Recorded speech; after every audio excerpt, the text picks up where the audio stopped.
thanking you for joining us and thanking you for welcoming us to your living rooms, your bedroom, your car, your office, wherever you may be. Please be safe. Do not watch and drive. I would rather you stay alive. Okay, now, thank you to PLDT, Home Fiber Optic Internet. And today is June 29, 2023. It's a Thursday, and in case you are by coincidence or heading out to the airport with the coming weekend, have a lot of patience. Yesterday, I spent close to about 4 hours or 3-4 hours because there was a lightning alert. Apparently, the day before that, there was a lightning alert. So nowadays, the season is such that a lot of delays happen at the airports. Be patient. It is not the fault of the authorities.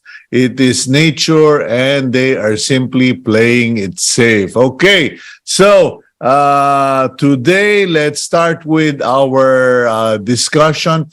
We are going to tackle, the quality of life in the Philippines, our ranking in a recent study, and why are we falling or slipping or losing our stature in terms of livability, sustainability, etc., etc. But before we do that, before we talk to the experts, let's go to our daily starter, which comes from the book of Proverbs, chapter 11, 24-25, and verses 24-25.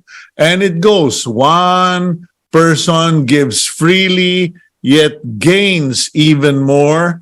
Another withholds unduly, but comes to poverty. A generous person will prosper. Whoever refreshes others will be refreshed. I chose this verse from the Bible to remind everyone out there that being generous is not a sacrifice. It's not supposed to be punishment, etc. It's actually a very good practice because, as the verse suggests, there are people who are very generous, even among the taipans or the tycoons, etc. I know you could see the difference. There are people, very rich people, who are very generous. And they just keep getting richer because they're very generous. There are also some people who once upon a time were very, very powerful, very, very rich, but they weren't generous. And you can tell that their position in the structure of taipans, tycoons, they have gone down. So if it happens even to the taipans, the tycoons, what more for us? I know people who just give money to those in need, and people say, you're crazy, but they never run out of money, okay? So this is a personal testimony. I know this works, so please pray, reflect on it, because it is a good attitude. It is also one of our attitudes of gratitude. When you are blessed, be a blessing to others. Okay, let's now go to the front page of the Philippine Star. And today's headline, COMELEC, BSK, or Barangay and Sangguniang ng Kabataan polls still on this October, but winners will have shorter terms. Despite the Supreme Court decision declaring unconstitutional Republic Act 1193-5, which postponed the holding of the Barangay and Sangguniang Kabataan elections, or BSKE, an official of the Commission on Elections said yesterday the polls would definitely push through on October 30. So that's basically two news items. One is that the Supreme Court said suspending elections is illegal, and the COMELEC saying tuloy ang eleksyon sa October. At the top of the front page, at the header, Gadon disbarred by SC but keeps anti-poverty post. Failed senatorial candidate, if I'm not mistaken, and lawyer Gadon disbarred for misogynist comments. A unanimous vote of the Supreme Court judged that Attorney Gadon had violated the conduct and now cannot practice law. But Malacanang said, being no longer being a lawyer does not prevent attorney or former Attorney Gadon from doing his duties in his anti-poverty post. Ayun po. Medyo maraming laman ang balita today. At the top of the front page, you have a photo of tourists at Fort Santiago in Intramuros, and you would be wondering, what's it all about, Alfie? Okay, the story is, no love for Bicol, DOT snub decried. Okay, yesterday, the DOT launched its new and not so new campaign, Love Philippines. And the first to really go crazy, well, I'm just saying, you know, he lost it, okay, was Congressman and Albay Representative Joey Salceda, harshly criticized the Department of Tourism and his friend Secretary Frasco for not including, okay, Mount Mayon in the icons and images of the launch of the Love Philippines campaign, pointing out that, teka, Mayon Volcano is a significant tourism destination. Tapos inuna pa ninyo yung mga windmills in Ilocos na hindi naman kasing ganda ng nasa Netherlands, etc. So, apparently, the backlash is now happening, is taking place. There was even an article that was saying that the Love Philippines was just lifted from the Love Liloan, okay, in Cebu campaign of Secretary Frasco. Bahala na kayo dyan, mga kaibigan. Meanwhile, Taiwan seeks security cooperation with the Philippines. Okay, with the Philippines and Taiwan facing the same threat, security cooperation may be possible between the two, according to the Taiwanese Foreign Minister Joseph Jiaoxie Wu. Okay, and yun po. So, long list of VAT exemptions under review. Okay, yan po. That's happening because now the government has find ways and means to pay for the several trillion pesos of utang. The department, I don't know, billion ba o trillion? Anyway, the Department of Finance is revisiting the implementation of the value-added tax system as the government can no longer afford additional VAT exemptions in order to maximize potential revenue, according to Finance Secretary Ben Jokno. Okay. Meanwhile, the center photo of the Philippine Star is a photo of a child standing with a Muslim woman during the prayers marking the celebration of Eid al-Adha or the Feast of Sacrifice at Quezon City Memorial Circle yesterday. In connection with that, President Bongbong Marcos reminded Filipinos of the importance of sacrifice and selflessness as he joined the Muslims around the world in celebrating Eid al-Adha. Okay, now for those of you, I promised yesterday I would look this up. And the Feast of Sacrifice is a commemoration of Abraham obeying the call of God, the instruction, the instruction of God for him to sacrifice his son, Isaac. Remember, he was supposed to, God told him, I want you to sacrifice your son. But what happened was, Abraham brought his son, was about to kill his son, a sacrifice, and then God said, no, stop it. I know you are being obedient.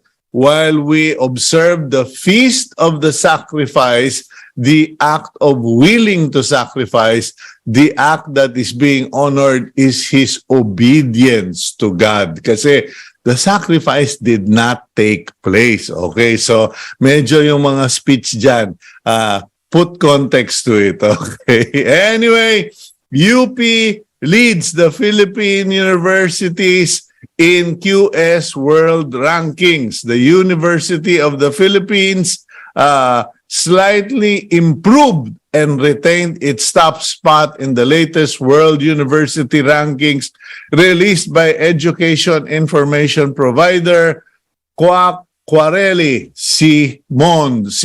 Okay, UP ranks 404th out of 1,499 academic institutions on the list, up from 412. Mataas po ang tinaas ng UP. Okay, so yun.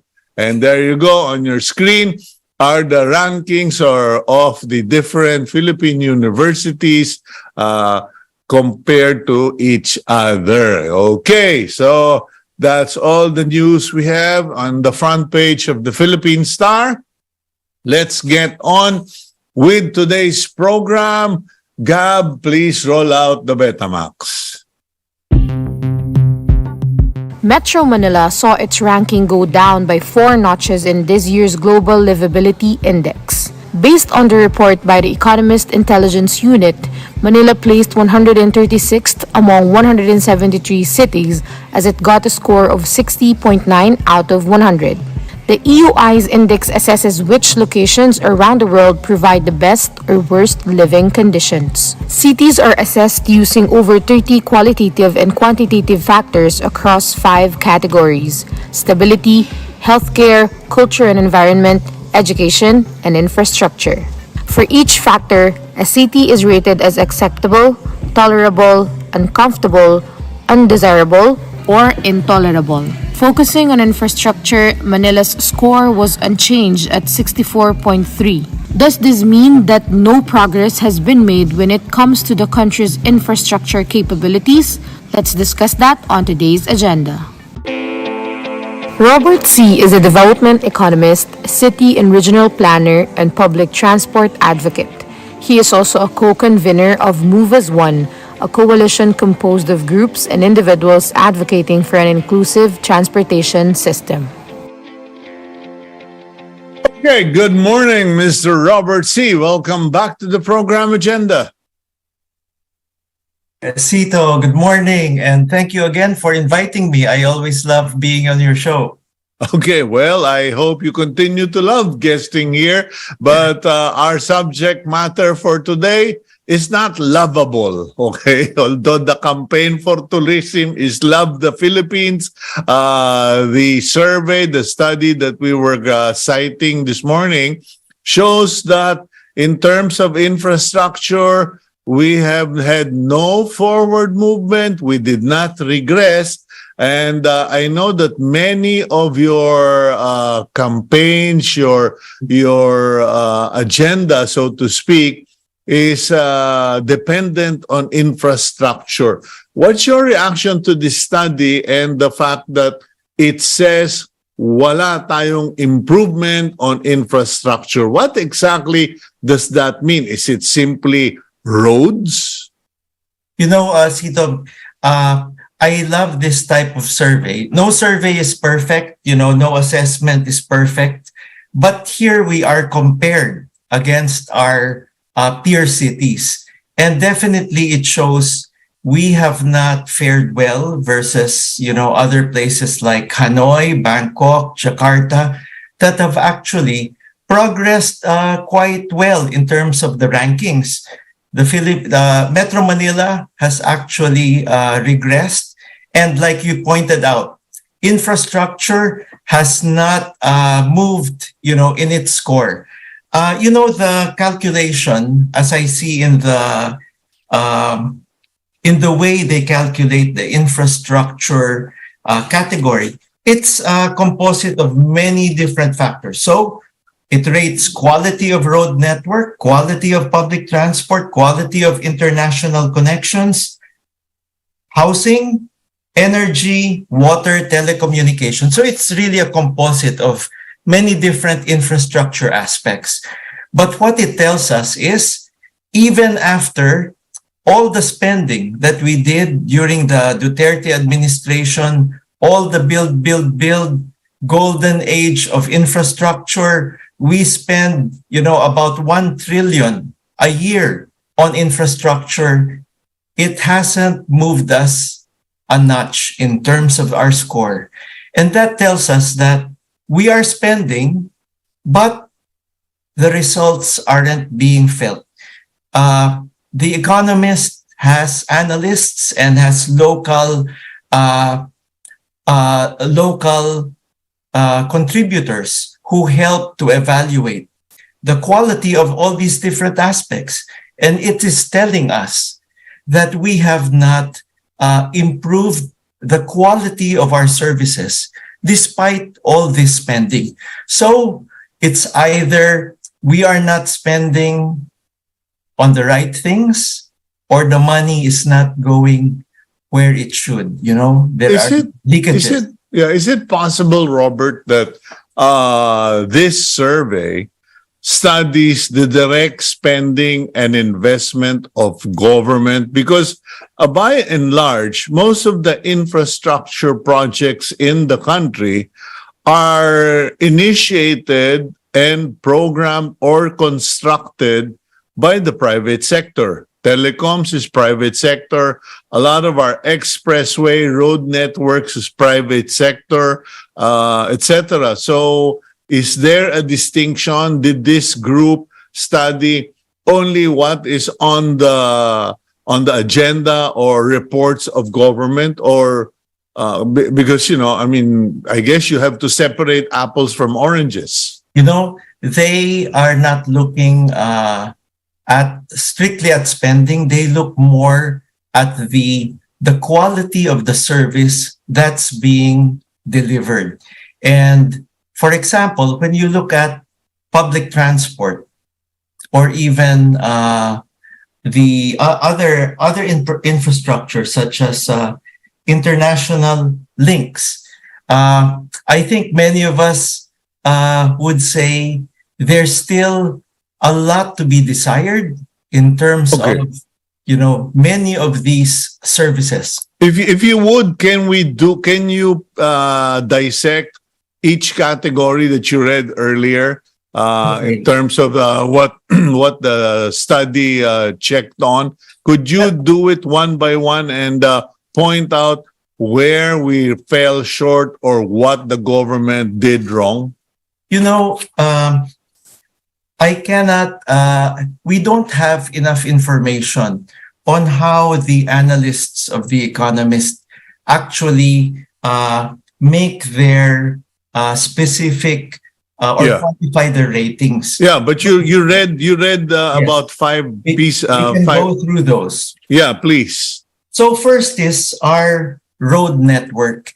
And my comment there is, today, our roads are being built mainly for private motor vehicles. But the reality, Cito, is that households with cars only account for 6% of Filipino households, meaning the vast majority of Filipinos are people without cars. They travel without cars. And we need to actually look at how we can redesign restructure our road network so that it caters for the travel needs of those without cars. So, simple things like the sidewalk, right? Today, we travel all over the country. We see magnificent roads being built, but so many of those roads are largely without sidewalks, or somehow the sidewalks disappear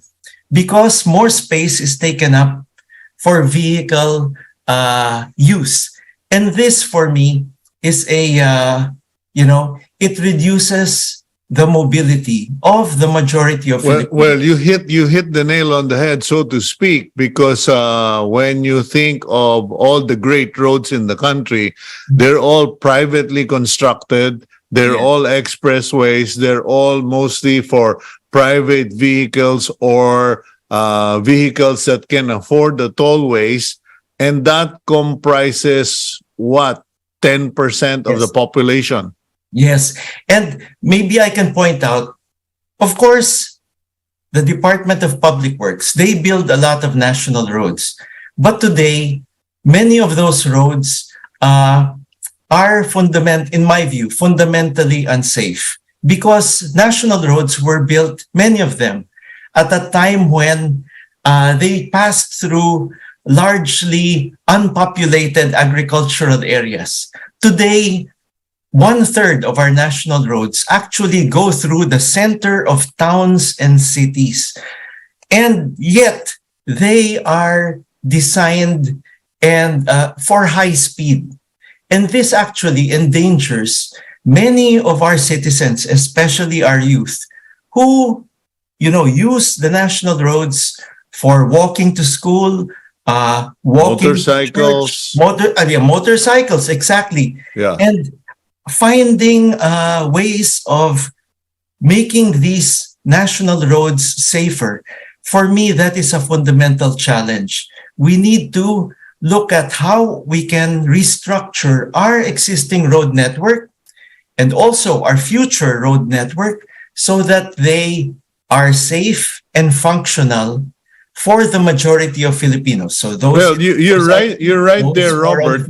You're right there because I took the bus from Isabela to Manila last May, if I'm not mistaken. And it surprised me that we were still going through the same old road. And in Batangas, you still go through the Laurel Highway, MacArthur Highway for Luzon, for Bulacan, etc. And they've only added maybe one lane from the 1960s, or maybe two lanes, but nothing new. No circumferential roads. There are diversion roads that avoid the traffic of urban or town centers, but no new big roads. So, okay, so we fail. We fail in the road department. What's the next category? Well, you see, the next category is one I'm very concerned about, which is public transport. And we need to spend a lot more on public transport, but with better balance.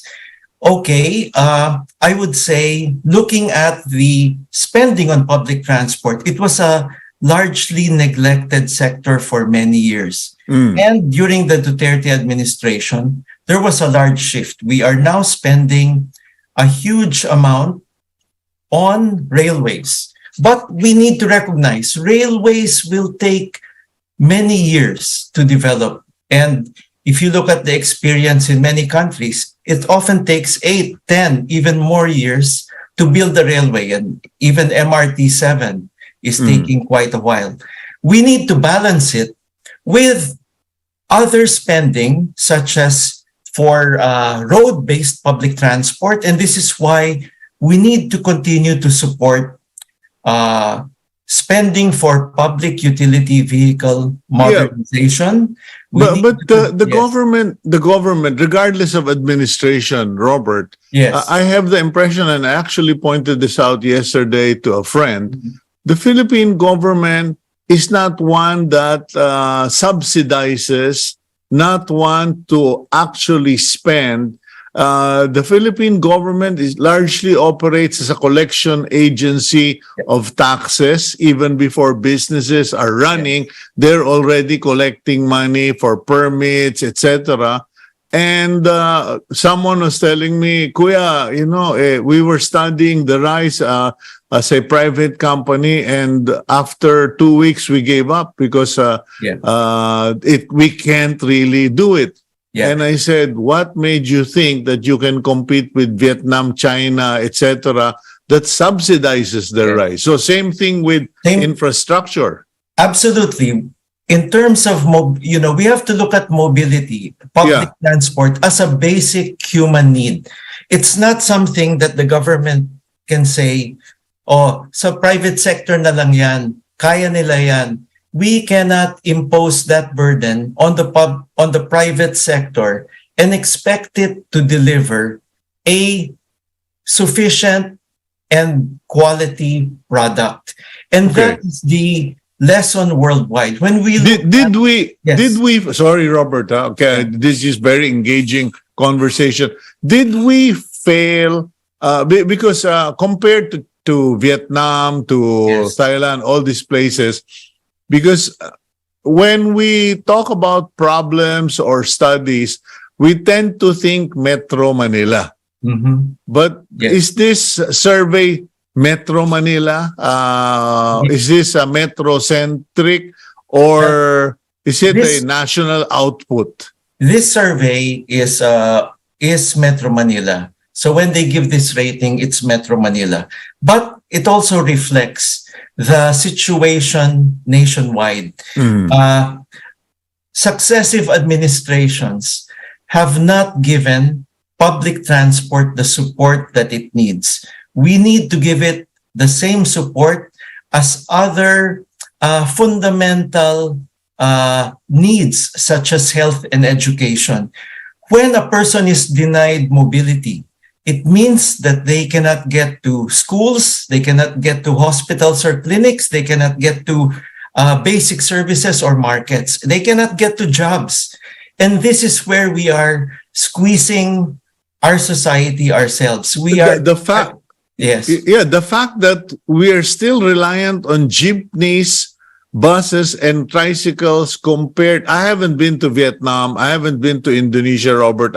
Maybe you have. But I know that in Thailand, Hong Kong, and Singapore, it's largely either pedestrian or train, subways, or elevated trains. Cito, it needs to be a mix. Right now, we are putting all our eggs either in, roads for cars or railways.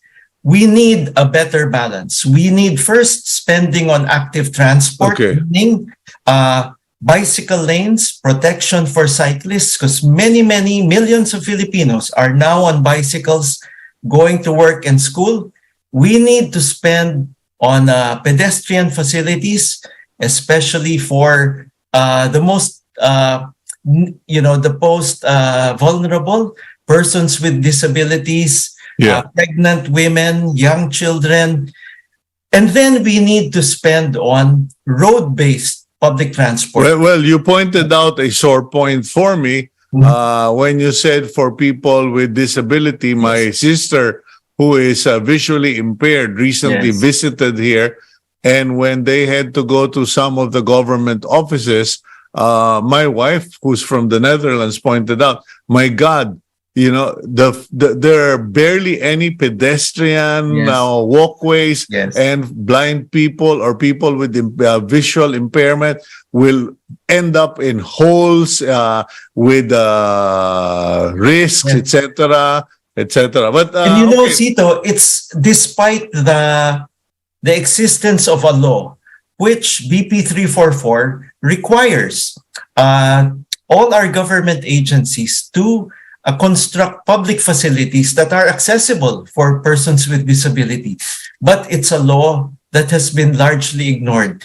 That that needs your attention. We allow electric posts, cable TV posts, all sorts of posts to be put up, and etc. So we're going to spend hundreds of millions just to clear that. It's all because of the design. Now, we're down to 3 minutes, Robert. Unfortunately, we can't cover everything, but I'll give you a few more. But so you've covered infrastructure, you've covered mobility. What's the next sore point for us?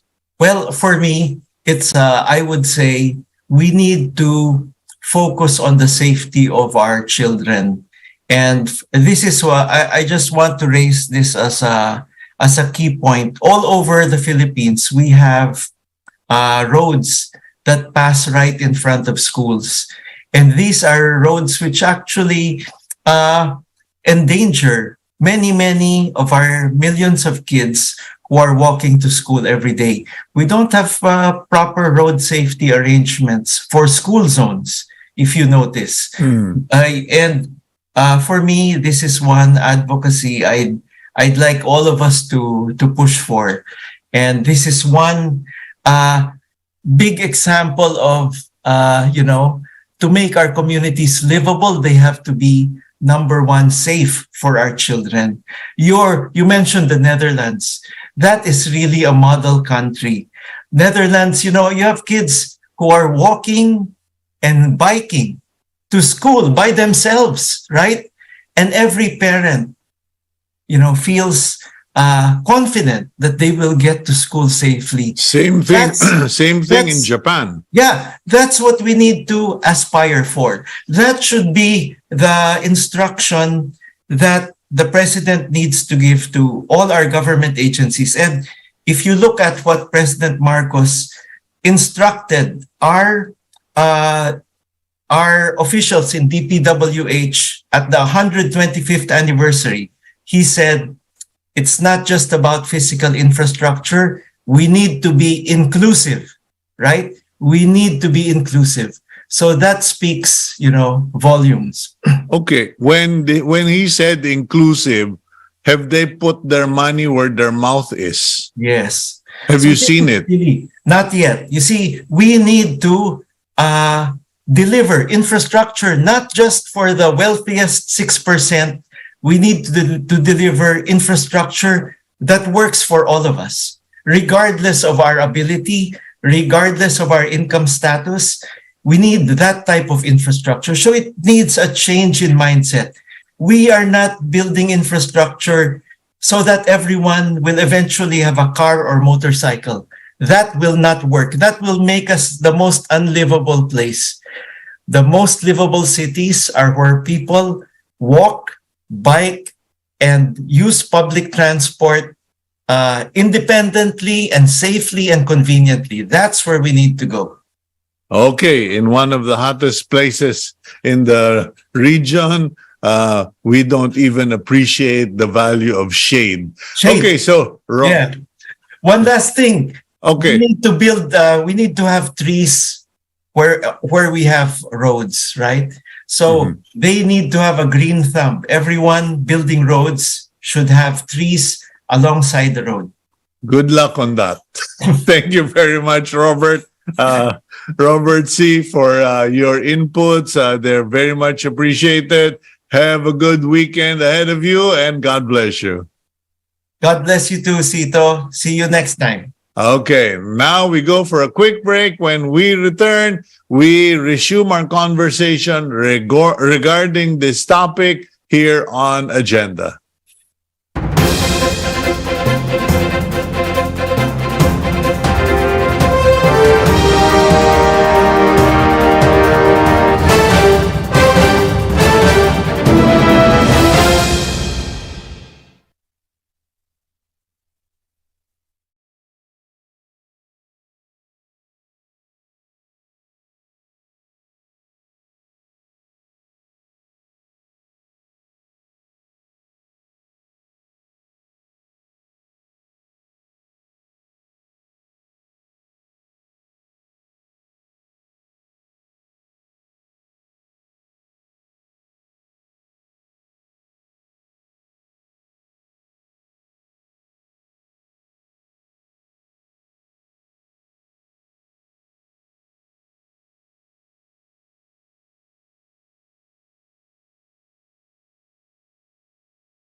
Metro Manila improved its scores in education in this year's Global Livability Index, a report crafted by the Economist Intelligence Unit, or EIU.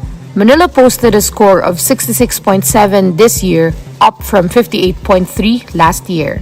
Schools in the country reopened to students on August 2022, 2 years after one of the world's longest COVID-19 lockdowns was implemented. This move was also part of the government's initial efforts to reopen the economy as part of the pandemic recovery. How can the Metro Manila attain more robust economy? And what role does education play? Let's continue this discussion on today's agenda. Professor Emmanuel Leyco currently serves as the president of the Pamantasan ng Lungsod ng Maynila. He previously served as Undersecretary and Officer in Charge in the Social Welfare Department. Michael Ricafort is the Chief Economist of RCBC. Ricafort obtained his Master of Business Administration degree from the Ateneo Graduate School of Business. Gentlemen, welcome back to the program. Thank you for joining us once again, Professor Leyco. Mike, welcome back. Thank you so much, Mr. Cito, and to all your viewers. Thank you, Okay. Cito. Good morning. Good morning, Mike. Good morning, Professor Leyco. I'll start with you because I'm puzzled by that scoring of the EIU regarding our educational gains. Because I'm wondering, is it an accurate assessment to say that we have improved in terms of education in Metro Manila? Because we're coming out of the pandemic, so one would presume zero score. So is it a correct reflection, Professor Leyco? I think it is. Actually, looking at the rating, it includes availability and quality. So I think in terms of availability, now that the pandemic is coming to an end, hopefully, the schools are getting a lot open now, wide open, and therefore the students are able to come in. But then when it comes to quality, I think that's where it comes in. Remember, the score that we obtained here is still within the negative. I think we are at the 60-something. Yeah. That means that there are still negative impact that affects everybody's day-to-day living. So acceptability of our educational system is still not there yet. However, we have opened up, and therefore schools are wide open now. We were able to adjust to online learning, and therefore people recognize that. But still, we have not gone to the point where the educational crisis, the education poverty are still very much around us. Yeah, because I'm trying to just align all of the information that's been coming out. If you might be aware of this, Professor Leyco, where even the PMAP and some other experts have pointed out that there is a problem in the quality of students who are malnourished, the quality of teachers, many of whom lack further training, etc. So it's kind of, we need to reconcile quality with, as you pointed out, having opened up and getting the start. Yes, and I think that's why we we went up a little bit because of the availability. But in terms of quality, that is still a long way to go for us. Okay, let me ask Mike. Mike, could you explain why education, or at least so people will understand, why education is an important category for this sustainability, quality of cities, of countries, etc.? Well, this is very important, Mr. Cito, because if we have a foresight of for the coming years and decades, Philippines is the 12th largest population in the world, and it's projected to be one of the biggest economies by 2050. Medyo matagal pa. Pero ang ano talaga doon, ang formula doon, kailangan malaki yung population one of the biggest in the world. Kasi yun yung mga bansa na malalaking populasyon. Basta provided na productive, well-educated, and eventually, syempre, ano sila, no? Well-prepared sila sa workforce. They would earn, they would spend, at lalaki talaga yung ekonomiya. Kaya ganun ka-importante. Yun po talaga yung pinaka-importanting ingredient to achieve that, no? Kumbaga, yung target nga na middle income country status, nakasalalay din po doon, no? Kaya, kung titignan po natin yung national budget, yung pinakamalaki pong alokasyon ay sa edukasyon, no? Kaya, it's really investing into the future. Kaya nga po nag-justify yung paghiram po ng ating pamahalaan para to finance the budget deficit, largely kasi to finance education, kasi it's an investment approach. It's really counting on the future productivity of the population na para ma-achieve po yung ganung estado, no, into the future. Siyempre, dadami po yung aangat from poverty. No? Kaya ayun po yung napaka-importanting bagay. No? Considering na maganda naman po yung metrics ng ating Pilipinas, na lalo na yung edukasyon, STEM courses po yung pinofocus ngayon. Kasi po, yung Pilipinas, pinoposition po sa higher end ng global supply chain. Kaya napaka-importante po ng competitiveness sa education through the STEM courses. Kasi po, kung pababaan lang ng cost of living, yung pababaan ng wages, yung mga low skill, papupunta na po yun sa less developed ASEAN countries like Cambodia, Myanmar, Laos, Vietnam. Kaya doon na po mapupunta yun. Kaya nakakaposisyon naman po tayo, actually, we're an alternative to developed countries, kahit yung much developed, yung mga malapit po sa atin like Singapore. Kasi kung tingnan po natin yung metrics, number 2 na po tayo sa BPO sa buong mundo. After India. Go ahead po, Mr. Yeah, Mike, very good points because sabi mo the government has invested the largest sum on education. And as Professor Leyco pointed out, it's good. We just need to improve. Now, the question is, are we invested properly? Because Mike, following your lecture, so to speak, pareho puro kayo lecturer dito eh. Okay? Following your point, then we don't want to be cheap labor. We are not highly skilled, etc. So are we investing on the right fields, right trajectory, like nursing? We are in demand globally for nursing, but right now there is a tug of war between local health authorities and people who want Filipinos to go abroad. What other fields, Professor Leyco, for instance, what other fields should we be invested in? What should be the direction of education? I think the major openings right now are in the areas of information technology, especially with AI or artificial intelligence coming in. Even the BPOs are being not exactly threatened, but BPOs are in a transition. Whereas before, voice processing is a major demand. Right now, artificial intelligence is already coming into the picture. So if we are not ready, if our people, if our students are not ready to go to work using AI, we will be displaced. And in fact, that is the trend now in the BPO industry. We saw artificial intelligence back office operations, analytical processing, that is already being done in India. We are still stuck with voice operations in the BPO. But if we don't address that, if we don't adjust, if we don't train our people to be AI ready, we will be displaced by other countries because AI is so easy. Mike, your points, your input on this, because Professor Leyco correctly pointed that out, that I mean, even in other countries, you don't have cashiers anymore. Everything is a scan, bar scan. Everything is a debit card. And they just have alarms in case someone is cheating, stealing, etc. It's really important, no? Even if we focus on STEM courses. The evolution still continues. There's a need to adapt.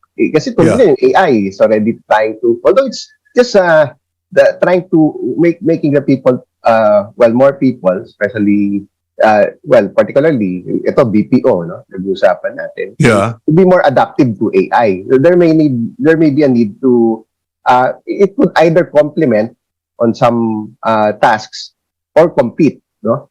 So, all the more na kailangan talaga yung i-level up yung skill set, technology-wise. Should our education program be designed in such a way that we are a exporter of skilled workers? I don't even think workers is the correct term. Parang Singapore, di ba? Their educational system was designed decades ago to create individuals who could do high-end work in the offices and get paid better wages than laborers or just, regular employees. Yeah, so far naman, there's a need to, actually, tuloy-tuloy pa rin yung challenges, true. Because aging naman yung population worldwide, no? Especially in developed countries. Tayo naman, marami tayong, ng advantage ng malaking populasyon, no? Na we have, kumbaga pwede mag-outsource yung mga global companies here to stay competitive. Well, this is a sad fact, mawala yung mga trabaho sa developed countries, mapupunta po dito, no? Either BPO po yan, kahit yung ultimo yung mga ibang high-end manufacturing, mga shipbuilding that would require skilled workers and professionals. So, pupunta po yung dito dahil may marami po tayong, relatively marami po tayong labor supply. Tapos nakapag-export pa po tayo, no? Kung if that's if you have to really put it in better perspective. Go ahead, Pams. No. So, bale, that sounds like a good idea. Imbis na nag-e-export tayo, nagpapa-abroad tayo ng mga Pilipino, create an environment here where we have shipbuilding, we have hospitals, we have places for taking care of retirees, etc. Kumbaga, tell them to put their business here and we will create the necessary workforce para to man those offices or those services. Well, nag-work naman po actually. We were number one in contact center in the world. Majority, huge majority, at least 70-80% ng kinikita ng BPO na more than $35 billion per year. Contact center. Let's ask Professor Leyco kasi naging linya niya yan as an economist. Professor Leyco, what's stopping us from doing that? Kasi, they said Singapore was dreaming. Singapore did what they set out to do, become a very stable island nation. Why not in the Philippines? I think it's a matter of economic strategy. Instead of exporting workers, and I hate to use exporting labor, we can now take advantage of the advances in technology right now. We can make the Philippines an AI hub, not only in the region, but also globally. Before coming here, I came across an article, a story about a doctor in Boston doing an operation in Boston, but doing an operation where the patient was in Oregon. In other words, if the technology is available, the expertise is available, the doctor, the programmer, the accountant, the financial analyst can be anywhere in the world and still be able to do what they are supposed to do. So, for example, Wall Street being the global center of financial transactions, financial analysis can be done right here in the Philippines. And then I think that is already being done, where an analysis is being done in the Philippines, but being branded by global financial companies and make it like it is their own. But here in the Philippines, we can already project the Philippines as a global hub of analysis, transactions, expertise medically, and information technology. So also in terms of the business process outsourcing, for example, The call center, the voice level is, I think, one of the lowest levels. The value added there is not that high. The highest value added would come from the programmers in BPOs, programmers of AI, and I think that is where our economic strategy should come in. Instead of exporting and importing, why don't we make the Philippines a hub for technology where the Filipino programmers, Filipino analysts, and Filipino expertise can become the headline story of these advances? Mike, what's your reaction to that? Because I'm one with Professor Leyco on that. But every time I raise that, there's always somebody who shoots me down saying, Cito, you know, be realistic. The Philippines is not like Malaysia, and its neighbors where they're connected or next to each other. The Philippines is in the middle of nowhere, so to speak. Kumbaga, parang it always costs $1,000 more to get here, shipping, etc. Does that hub idea work for you, Mike? Or at least for the people you do business with? Well, yun po yung isa ring yung kailangan i-address when it comes to competitiveness rankings o sa logistics, no? Kung we have to really bring the costs down, no? Kasi dahil nga, although tumaas naman talaga yung world shipping rates mula ng pandemic din, no? Although, yeah, that's one consideration. Titignan natin din kasi siyempre yung generally yung ease of doing business, ngayon niliberalize na naman yung foreign ownership, no? Mas malaya na yung mga foreigners sa iba't ibang industries, niluwagan na yung allowed na sila to invest and so on and so forth, no? Kaya yan po yung mga yung infrastructure kasi importante po yan kasi we need to attract more tourists then, no? That's one of the potential growth areas na napaka potent going forward kasi yung Pilipinas po still needs to, kahit before the pandemic, needs to catch up. Mas marami po yung turista, mas marami po yung kinikita sa dollar revenues from foreign tourism, yung mga kapitbahay po natin sa ASEAN at Asia. Kaya, of course, it all starts and ends with infrastructure. Kailangan may capacity po yung bansa natin to accommodate millions of tourists more, no? Para talaga ma-harness po yung potential na yan. Maglilikha po yan ng maraming trabaho on top po sa BPO sector, tapos... But Mike, ang nagiging ugali kasi ng maraming opisyal sa gobyerno, leave it to the private sector. Pagkatapos, let's take credit for it and then kikita pa tayo by imposing taxes, levies, and etc. How do you change that? Well, ngayon po kasi, ngayon mas sinaharness na rin po yung private sector cooperation. Alam ba, ni-revive na po uli yung PPPs, no? Pati yung ngayon, yung may proposal nga po yung private sector, no? Para to upgrade na iya, di ba? That's 267 billion pesos. So, kasi mas mabilis po, supposedly yung funding available kaagad, no? Tsaka yung private sector. Siyempre, kasi nagre-require din yung private companies ng return on investment, no? So supposedly, it's increasing the efficiencies. But Mike, ang nangyayari kasi, and Professor Leyco, please come in if you want. We're just on our last few minutes here. But what's happening here is we are dependent on private sector kasi sila may pera, sila may workforce, etc. But ang nangyayari, ang natatayo lang yung pagkikitahan nila. Government is not investing on mobility, not investing on more infrastructure outside Metro Manila. And as Robert Siy, our previous guest, pointed out, only for the 6% rich people in the Philippines, ang roadways natin, mga expressway. Mike, yes, Professor Leyco. Yes, Cito. Unless the government gets to that realization that the economic strategy belongs to the government, nothing will happen. The private sector will follow government strategy, government policy.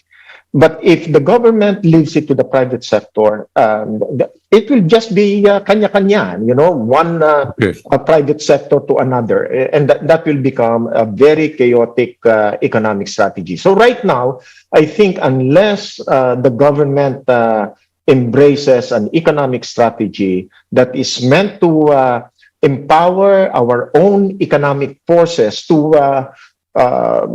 compete globally, I don't think we will become one. Okay, well, I'll have to end it at that, but I will surely invite both of you back again because this is going to be a continuing discussion. But let's leave it at that kasi baka sabihin we don't love the Philippines. Okay? Thank you very much, gentlemen. Have a good weekend ahead of you. Thank you for coming to the program and God bless both of you. Mike, Professor Leyco, thank you. Thank you so Salamat, much. Cito. Okay, unfortunately, we ran out of time on that wonderful conversation with Mike and Professor Leyco. Let's now go to the blessing for the week, and it comes from Leviticus chapter 26, verses 3 and 4. If you follow my decrees and are careful to obey my commands, I will send you rain in its season, and the ground will yield its crops and trees their fruit. Thank you very much for joining us. Please believe that if you believe and follow the Lord Almighty, He will send all of that to you. He has in my life, and I publicly declare that. Thank you. God bless all of you. Please keep it here on One News.